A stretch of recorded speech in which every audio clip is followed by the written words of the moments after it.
Hello guys, welcome to my channel. అయితే ఈరోజు మనం నార్మల్ ఫోటోని మన మొబైల్లో తీసిన ఫోటోని డిఎస్ఎల్ఆర్ హెచ్డి క్వాలిటీగా ఎలా ఎడిట్ చేసుకోవాలో ఈ వీడియోలో తెలుసుకుందాం. ఇప్పుడు నేను మీకు చూపిస్తున్న ఫోటో నార్మల్ నా కెమెరాలో తీసిన ఫోటో, మొబైల్లో తీసిన ఫోటో ఇది. దీన్ని మనం ఎట్లా చేసుకోవాలో చూపిస్తాం. అయితే ఇప్పుడు మనం క్రోమ్ ఓపెన్ చేసుకుందాం. క్రోమ్లో మనం చాట్‌జీపీటీ సెర్చ్ చేద్దాం.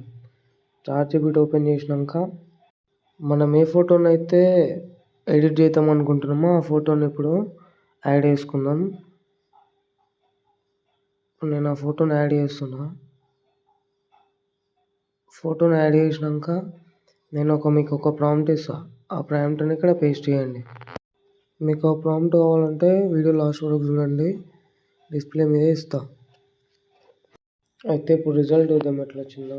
చూడండి గాయ్స్, ఫోటో కెమెరా తీసినట్టే వచ్చింది. డిఎస్ఎల్ఆర్లో ఎంత హెచ్డీ ఉంటుందో అట్లే ఉంటుంది, అదే ఎడిట్ చేసి ఇస్తుంది. ఇది చాలా బాగుంటుంది ప్రాంప్ట్. మీకు నచ్చినట్టు డౌన్లోడ్ చేసుకోండి. ఫోటో చూడండి గాయ్స్, అసలు ఇది ఫోటో అంటే ఎవరు నమ్మరు. సేమ్ మనం పోజ్ కానీ బ్యాక్గ్రౌండ్ కానీ సేమ్ ఉంది, కాకపోతే క్వాలిటీ చూడండి. సారీ, ఎంత నీట్గా వచ్చిందో ఫోటో. ప్రాంప్ట్ ఇస్తున్నా గాయ్స్, ప్రాంప్ట్ డిస్క్రిప్షన్లో పెడుతున్నా, చూసి కాపీ చేసి పేస్ట్ చేసుకోండి.